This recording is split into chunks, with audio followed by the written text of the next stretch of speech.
Is it necessary to go to those aspects of ourselves and ask forgiveness? Those voices within the mind, is it necessary to go to them in order to bring about some form of healing? This is a question and answer session with the author of The Way of Mastery, and this is the question. Somebody in the audience, somebody in the circle asks, is it necessary to go to those aspects of ourselves, or you could say the different parts of you, and ask forgiveness, those voices within the mind? Is it necessary to go to them in order to bring about some form of healing? This is the answer. Now listen very carefully. There's not something etched in stone that must be achieved in order for healing to occur except complete and unconditional self-acceptance.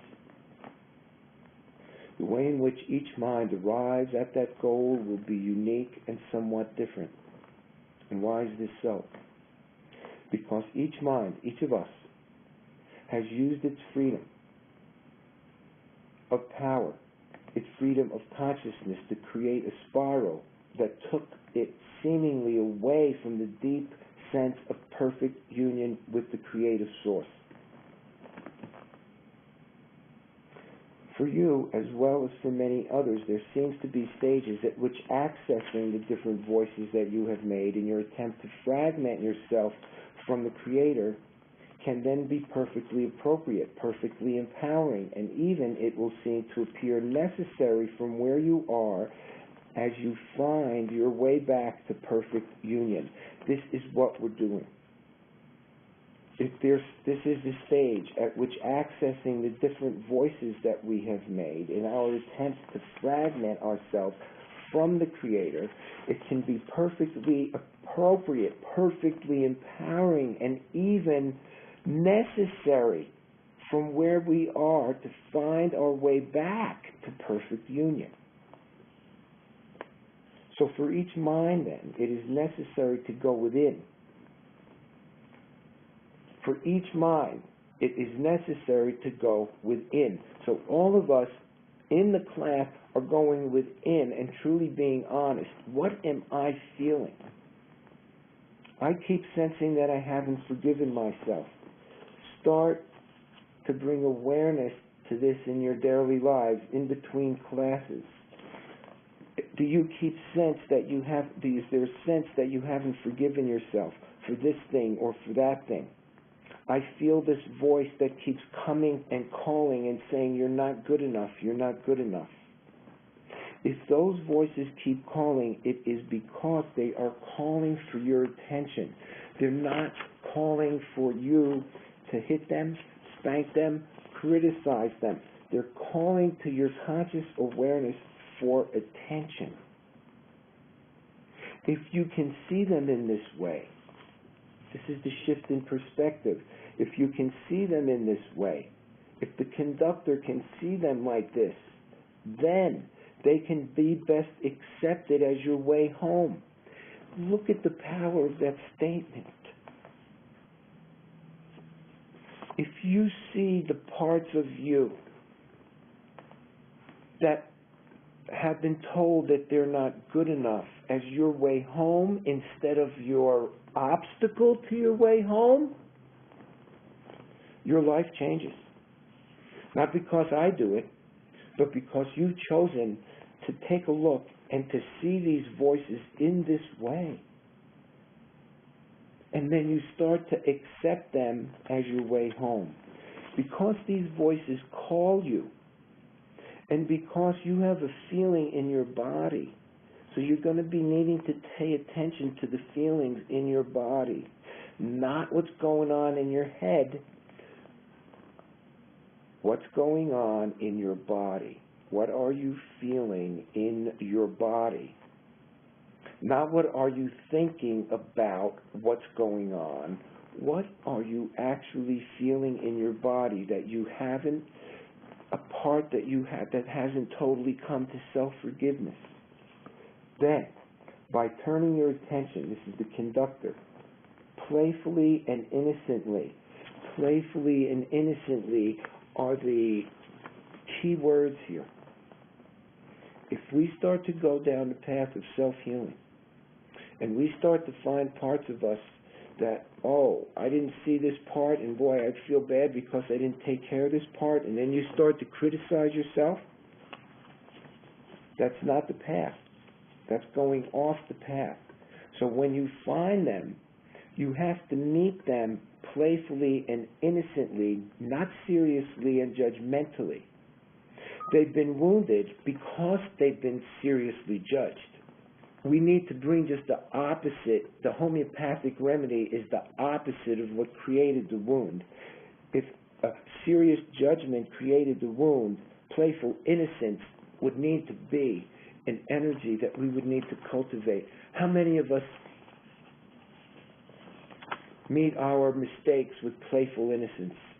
How many of us meet our mistakes with serious judgment? How many of us are someplace in between? It doesn't matter. What matters is to see where you are and see if that's where you want to be, or if you'd like to be in a different place about it. It's up to you. It's up to each and every one of you. This is just guidance or mentoring. That's it. This is not better than. This is just, I've been down this road for a little bit longer. That's it.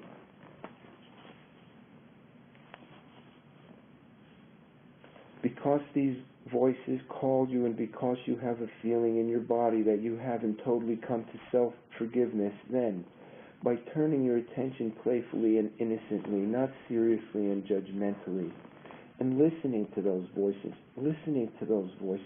that are echoing to you the very places within yourself to which you have not extended forgiveness.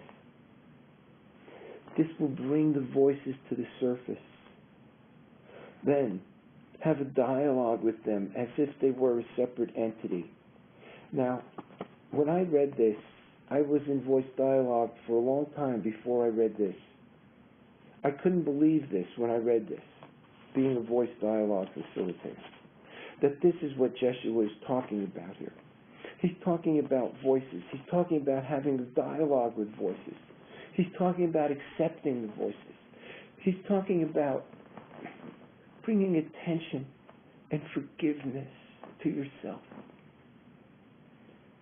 The conductor in voice dialogue is the energy that's writing these words and saying, this is the practice that you need to practice in yourself.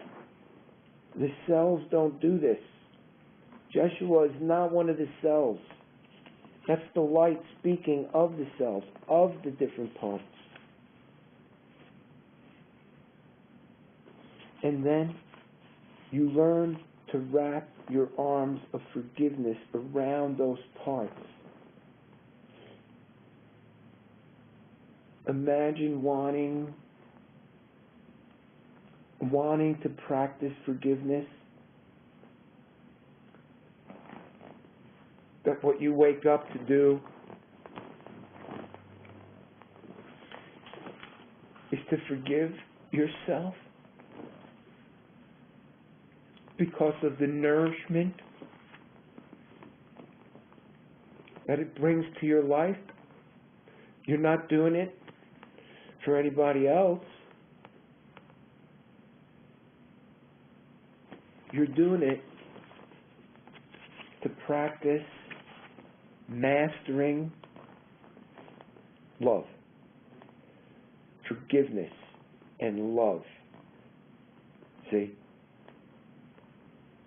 Imagine that you could wake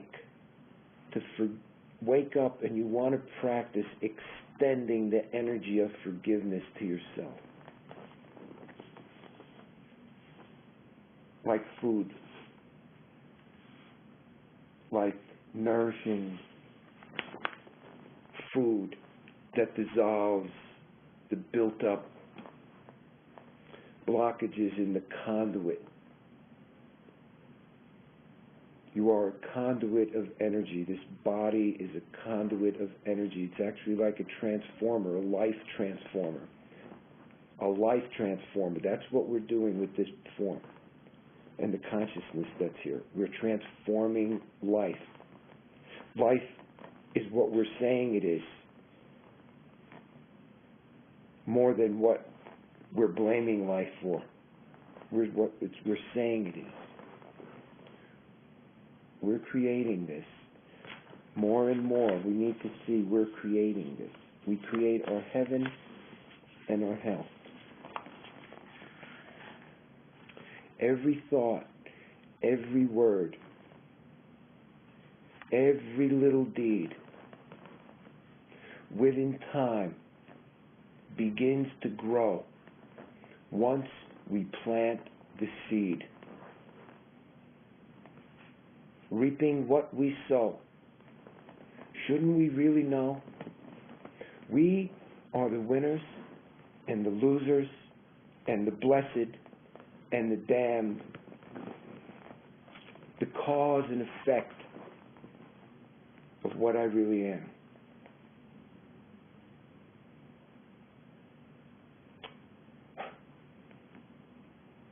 That comes from a song that was written in the 70s by a jazz guy named Horace Silver. He called the album United States of Mind. It was pretty good.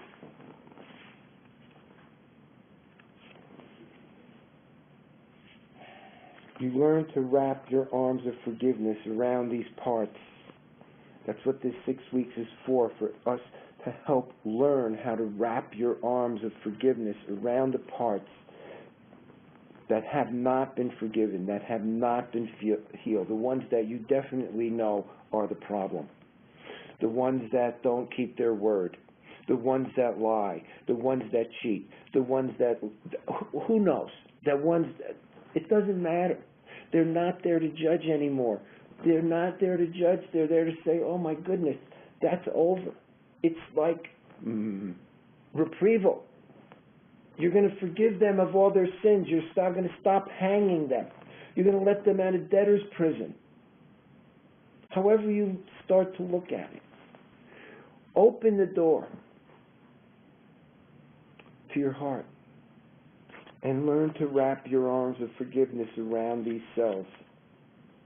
This is an important aspect of your unique pathway home.